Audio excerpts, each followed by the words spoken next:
The college years for me started in the 50s. In fact, a lot of things started in the 50s. In the 50s, I graduated high school, got accepted to MIT without even taking the college boards, flunked out of MIT because I had a problem with the thyroid due to the radioactivity I was taking at the time. And I got married, and my first son was born, all in the 50s. What else do we want to know about that? Well, then you went to Northeastern. Oh, yeah. I gave up I screwed up my scholarship at MIT, so I couldn't stay at MIT. So I went to Northeastern and got some school money and started with Northeastern, commuting. I commuted and the Sumner Tunnel in George Pappas' two-seater with three other guys every single day. I went to Northeastern. It was not like college, it was more like high school. But anyway, both George and I ended up getting scholarships and getting good jobs after we graduated college. And Mark and I were living on Strathmore Lane in Lynn, and we could walk to the beach every day, so it was a little bit like Winthrop, but it wasn't a lot like Winthrop. During that period also, Barbara, you started college. I started college at the ripe old age of 16, and in those days, women were programmed very strongly not to seek a career, except if you wanted to be a nurse or a teacher, but to seek a husband. I cannot emphasize how strongly that value is inculcated into myself and all of my friends as well. And so when we went to college, we didn't go to college for a full-blown career and a master's degree or to go into law or medicine. We went to college to find a mate, to find an acceptable husband. I went 2 years to the College of Commercial Science at Boston University, which at that time was coupled with the art school on St. Botolph Street in the Back Bay. A couple of years later, they moved the business school. We moved up to the business school on the main campus on Commonwealth Avenue. And every day during English literature class at 4 o'clock in the afternoon, this man would come walking up the street with his go-kart singing, "Cherries, get your cherries," and we always knew when it was 4 o'clock. So anyway, I did go the 2 years to college, and I did go to work afterward in Boston, right on State Street or Devonshire Street, and eventually, though, found a job working for Northeast Airlines, which was later combined with Delta, in public relations, and that was really a really nice job. And it was about that time that I met my future husband, Bert. Oh, it's me. Well, I went to college because I wanted in the worst way to get out of Winthrop and live away from home. So I accepted a 4-year scholarship to Middlebury College in Vermont because that allowed me to live away. Otherwise, I'd have to go locally because there was no family money because it was expensive to live away at college. So I went to Middlebury College, and after I graduated, I came back to Boston, went to Boston University and got a master's degree. And then I went out in the working world. I worked basically for Liberty Mutual insurance company in Boston for 30 years. And it was only the first year that I was at Liberty Mutual that I met my wife Nancy, who was a first-year teacher in Newton, Massachusetts, elementary school teacher. And we settled in Newton. Do you want to go on, Stephen? Yeah, after I graduated college, I went to work at Sylvania as an engineering tech student, and worked there a couple of years on a work-study program. I also was involved in 3 acquisitions. The initial company that I worked for after college was Champion Lamp, and they were bought out by International Telephone and Telegraph. And I went to work for International Telephone and Telegraph for 5 or 6 years, and in future years they became Philips International. In this whole period of time, I obtained tremendous experience in the work-study programs, so that when I graduated college, I not only had a degree in engineering, but I had 2 years of practical engineering experience. And at that time, we were getting jobs that were as good, if not better, than some of the MIT students that we were competition. During this same period, what happened with the family? Our father returned from Europe after World War II, and he still was in the service. So he went to college with us, and he went to Northeastern, and he had enough credits from the Army educational programs that he in a year got a bachelor's degree, and in another year he got a master's degree in criminology. That was in the 1950s. I think he got those degrees, I believe. Yeah, well, I graduated college in the 50s, so I'm going in that period. Am I jumping around too much? You gotta help me, because I lose track on my mind now with this Parkinson's. We all do, honey. Yeah, but this is not good. We'll let you know. Let me know. All right, so Dad, he started teaching and became well known in criminology circles in the Boston area. In fact, he went to work for a criminal investigating group in which they would handle cases from former famous people that they didn't want to get in the newspapers. And as a result, he had a reputation that when he had a regular course that he was teaching at Northeastern, he got tremendous response from the outside working world. He had FBI agents, he had police lieutenants in his class, he had all kinds of high-level people in the criminology field. He was a polygraph operator. Did you mention? Well, he was more than an operator. Well, I realize that, but he wrote a book on it. Have you ever seen the polygraph? It looks like a cardiographic machine. Actually, he gave me a polygraph test as a training. And you didn't pass. And of course I failed. I saw that needle go. But anyway, to continue, I met my future husband while I was working in public relations at Northeast Airlines, and actually having quite a good time there. I worked for an incredible woman, Ann Wood, who was under Jacqueline Cochran at the end, during World War II, and Jacqueline Cochran headed the Air Transport Ferry Command, which ferried goods in England to the battlefields. They ferried goods back and forth. Well, she was a pilot. She took me up in her plane from time to time, and it was a wonderful experience working for such an accomplished woman. But in those days, when you got married and you got pregnant, you left work. It doesn't matter whether you were in public relations or whether you were a stewardess, as they used to call them. You just stayed home and you were a mother to your children. None of the mothers I know went to work.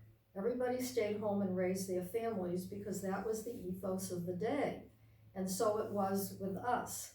A year after we were married, we moved out to West Peabody. West Peabody was nothing but farmland, but the builders were starting to develop it. There were many veterans who were looking to establish families and homes, and the financing was good, so we just joined the crowd. Unfortunately, I left the airline, a job that I love very much, and it was a little lonely at first being in the suburbs. Also, I was the youngest and cutest one on my street, and some of the women were really resented me, and that made it very difficult. But here we were, a young married couple. We had our first child, and then we had our second child, Lori and Audrey. They were 2.5 years apart, and I think I loved being a mother. I loved being a parent. But in the meantime, my husband lost his job, and that was a very difficult period in our life. I think I was possibly pregnant with Audrey at the time, and that was a little tough. Every marriage has their ups and their downs, and I guess you might say that was a low point for us. When you don't have money coming in, and you think you might have to give up your home, it's not, and you're also carrying a baby, it's really not an easy period. We did get through it. An old friend of ours visited my mother, and my mother said to Doc, she said, you wouldn't have a job for my son-in-law, would you? And he said, as a matter of fact, I'm looking for a representative in the New England area. And that's how Bert came to work for, it was at the time, Wolverine Aluminum, and that's when his career started to take off, because he was very charming, very responsible, always returned a call, worked very, very hard to become a success, and it worked. When I was home from college for Christmas vacations and various vacations, I worked in Bert's department at the North Shore Mall, helping with the Christmas help. And I remember that in 2 different Decembers, 2 of your children were born. Remember that? And I was on vacation then, and I remember when Lori was born, I went with them to buy cigars so we could pass it out and all that kind of a thing. But I worked, as I mentioned, I worked for Liberty Mutual in Boston for 30 years. I was only Nancy and I, my wife, had just one child, Jennifer, whose due date was on my birthday, and she came right on my birthday. And she eventually went off to Brandeis University and then to New York City to work, where she lives to this day.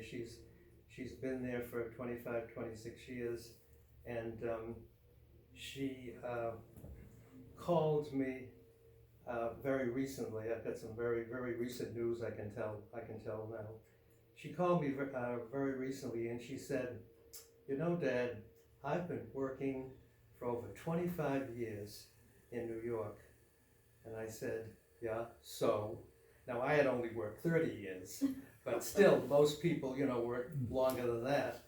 And she said, I think I'd like some time to myself, so I'm leaving my company in 2020, and I will freelance for 3 days a week, and the other few days I want to pursue my interest in theater and so forth in New York City.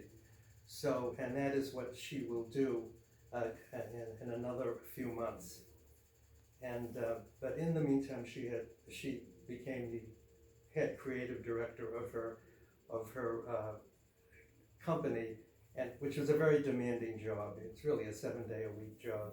And of course, with computers, you can do your work anywhere. It sounds good, but you end up working 7 days a week. But so for all of those reasons, that's why she decided to sort of take an early, sort of semi-retirement. And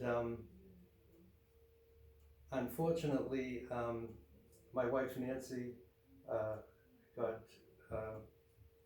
breast cancer in 1998, and after her initial treatment, she was okay, but 14 years later, she was, it had spread to other parts of her body, so she was diagnosed with metastatic breast cancer, and in 2018, she passed away. So she actually had breast cancer for 21 years. But Dana-Farber was a terrific place to be treated, and they were responsible really for our being able to celebrate our 50th wedding anniversary in New York City a couple of years, before she passed away. So now I am in retirement, and I will be joined partly in retirement by my daughter, apparently, who to get out of New York City in the summer, she used to always come for a week or two. Now she tells me she can stay all summer and get out of the city, and that's where sort of that brings everyone up to date with me. Stephen, I don't know what you want. Well, after college, I started dating one of the girls that I met during, it was a production scheduler at Champion Lamp when I was a full-time manufacturing engineer. It turned out to be, we got married one weekend. I told my mother I was going off for the weekend. I had a couple of dates, and we eloped to Hampton, New Hampshire. And I went with another couple that we were friendly with at the time, Joe Quarantello, and we became very good friends with him, and that started my career in industry, and it started my marriage. Excuse me, I knew some of your plans for elopement because we shared a bedroom. We shared a bedroom, and I saw some letter that Helen, your first wife, wrote to you that she was shopping. She was going to California to visit a friend, and she was shopping for a wedding suit. But I never said anything. I kept it quiet. I never knew that, Michael. You should have told me. I didn't know. I probably have never told you, but anyway. But anyways, I advanced in my career as during a number of acquisitions. I became chief engineer. I became manager of manufacturing engineering, and I was involved in a $100 million expansion involving 500 people, and we were then purchased by Philips with that kind of capability. And Philips right now with Osram are the two major manufacturers in the United States of frozen lamps.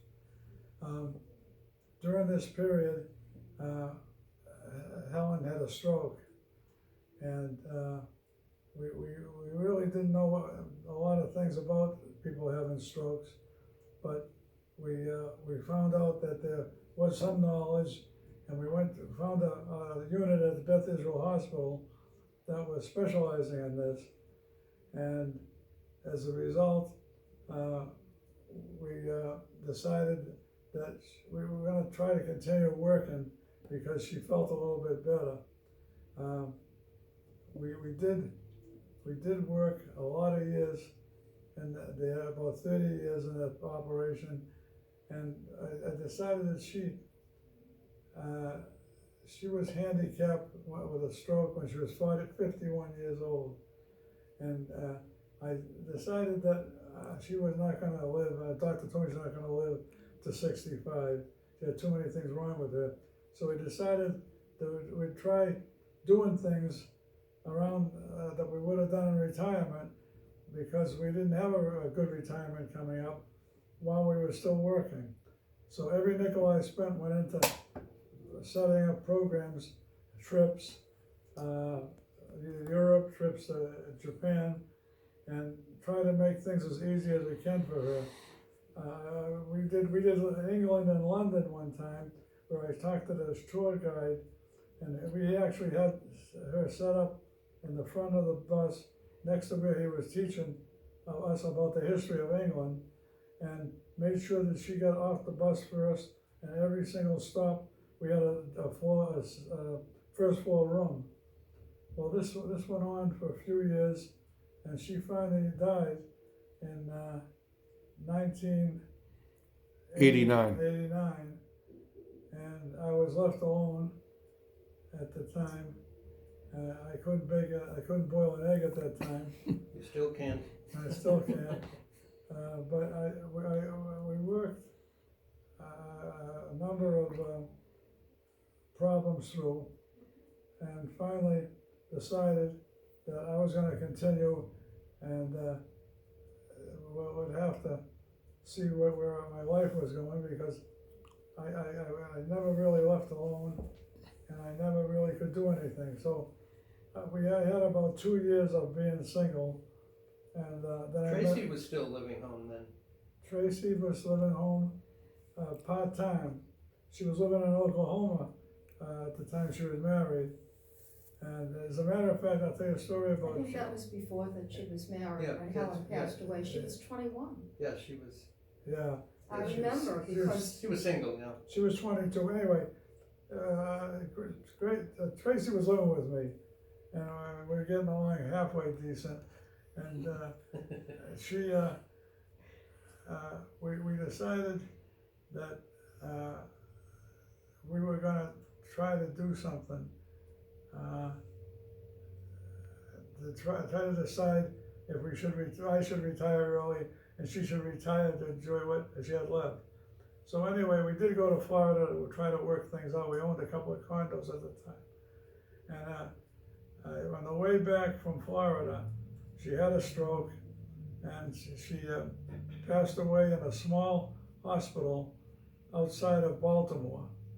And I remember to the day I had to call up Mark and ask Mark to fly down. Your mother's dying. I don't know how long she's going to last, and I'm stuck down here. So Mark and Tracy came down, and she passed away, and we flew back for the funeral. At that time, I decided to continue work. And during the next 2 years of work, I met Grace, who was a special ed teacher, and she could cook pretty good. So I thought I'd be ahead of everything. And she was crazy about you. I don't know. I was crazy. I don't know about what. But anyway, I think that's worked out, because we've been married 26 years right now. I forgot to mention that Uncle Manny was the one that gave me Nancy's number. He said, "I think you should call her. I know the family. They're very nice." I have a cute story about Helen. It's not really cute, but after Helen had her stroke in her 40s, she was left partially paralyzed, and she had some kind of a brace on her leg, and she was having a very hard time. I believe she was depressed. And at the time, I was the young suburban housewife with 4 children at the time, and we had a bowling league in our area, up in the Hog Hill area, the Brooksby Farm area, every once a week. It was the small balls in Salem, not the big ones, but the small ones. Candlepin. And I was quite the champion of my group. And at the end of the year, they would have the awards with the trophies. And in those days, sometimes they changed it and actually gave you something you could use. So I was due to get this award, and but there was one more bowling game to be played, one more before the awards. And I was on the top at the time, and Helen had to go to the doctor, and Steve was working, and she had nobody to take her, and she said to me, "Will you take me to the doctor?" And Bert said, "But it's your bowling day, it's your bowling day." So I kind of broke into a cold sweat, and I said, "Sure, I'll take you." So I missed my bowling day. So I was kind of proud of the decision I made, though. Anyway, getting back to being a young married couple, we had one more child, Leslie, in this small house where the people on the street had a wonderful time talking about me. But anyway, Bert was doing well, and we only had um, 2-bedroom. We had only had one other bedroom, and Leslie was sleeping with us in our room, and it was just too much room, not enough room. So thank God Bert was doing well, and we bought a home in the Brooksby Farm area that had 4 levels and 3 bedrooms, and it was really very exciting to move into this new home. Which you burnt down. Which was a lot of steps though. I remember I had a 7-month-old baby, and there were 4 levels, and I remember doing wash 7 days a week. And at the end of the day, I was exhausted from all those steps. Then I got pregnant with our youngest, our beautiful Karen. And, you know, it was a lot of work, but it was a lot of fun, and a lot of, everybody was young, everybody had young kids, and we belonged to the local temple, and things were really going well for us in that area. And so we were just the typical housewives, but there was one thing that I wanted that I didn't have. And when Karen went to school, when she went into the 1st grade, I started going back to college. That's when my father's influence really played in. And I was very much like him. I had intellectual curiosity, the desire to better myself. And so once a week I would go off to Salem State College for 2 classes from 4:30 to 7:45. And when I got in that car and drove out that driveway, I was in heaven, because I was driving and I was moving into a different world. The world. Let out of prison. I got out of Dodge once a week, and I took to it like a duck takes to water. And over the years, and it took me a long time, I received my Bachelor of Science degree in psychology from BU. The 4th degree. But the classes I took were, half of them were from Salem State. And may I throw a little ego in here? Sure. I don't know whether I should have said this or not, but I graduated from BU summa cum laude. It's on my diploma. And then went on and on as the girls got older and they needed me a little bit less. I got a master's degree in education from Salem State. It wasn't until many years later, when the girls were out of the house and had children of their own, many of them, or were just starting out in their lives, that I went to law school, mostly because of the influence of our daughter Audrey, who was a lawyer. I had visited her in Florida. Audrey was a public defender, and a very good one. The judge loved her. I wish you could have seen her in that courtroom, how she went through those cases. She was a marvel. Anyway, her influence, she did influence me, and I did end up going to law school. And again, it was just wonderful. I guess the world of academia was good for me and good for my father, and that's where his influence played out. You know, in line with your experience as a girl or a woman growing up in the 50s and 60s, when I joined Liberty Mutual, only males could become underwriters. Wow. And even I was surprised when I realized this, and all the support positions were females, mostly high school graduates.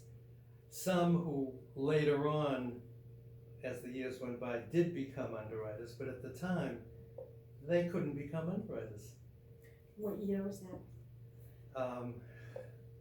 Let's see. I retired from Liberty in '96. I was there 30 years, so it was 66 around, 66. I mean, and feminism was, starting to, roll along a little bit, but it hadn't hit yet, especially in an old line in Boston insurance company. And it was, I once had a vice president when I was, the first year I was working, and he said to me, he was in home office and I was in the New England division right across the street. And he said to me, I see that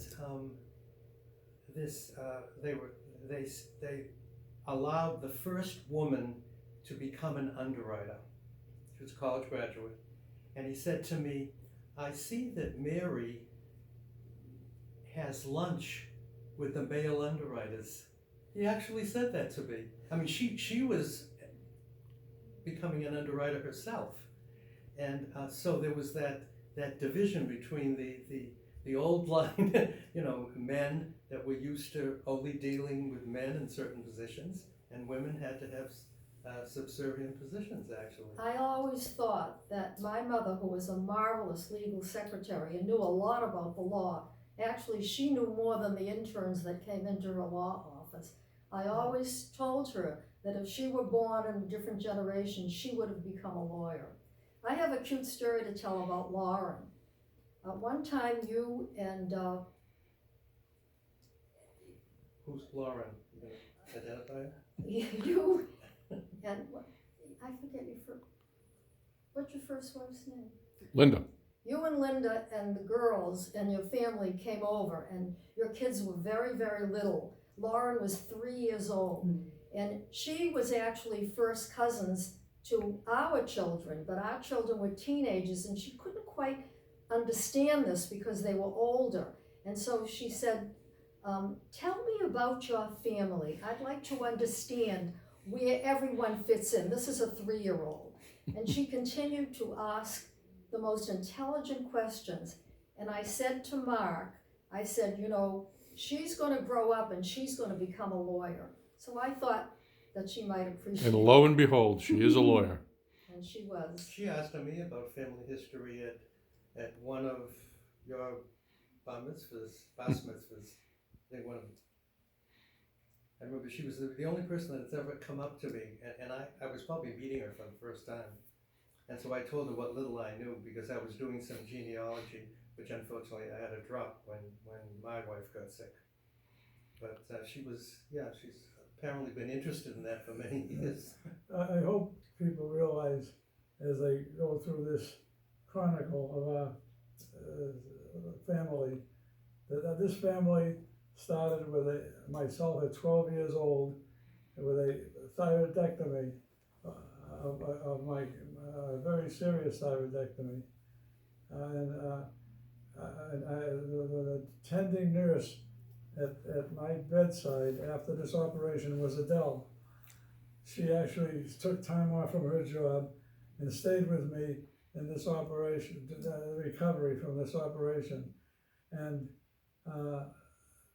after that, I had 4 or 5 years of problems with regulating my thyroid, because there's a lot they didn't know then. And they also had a problem with a piece of tissue fell off my thyroid during the operation and started to grow in my lung. And they had no idea how they could operate on this tissue and get it out of there. They didn't have the ability to do that. And they wanted to know if I were willing to try a new experimental procedure. My mother said yes, I could think he has a chance. The experimental experiment program was the use of radioactive iodine. This was right after World War II, where radioactivity in the atom bomb just became public knowledge. And they were developing things in medicine using radioactivity. So as a result, they tried this radioactive iodine. They actually gave me twice the dosage that they thought they were giving me, because they couldn't measure a Geiger counter as accurate as they can today. And it worked. However, 4 or 5 years after that, I had to go in 2 times a year to see if I was going to have any kids, because I didn't know whether I could get anybody pregnant. And luckily, I survived that. But they had to regulate my thyroid. One of the problems I had is staying at MIT, I couldn't concentrate.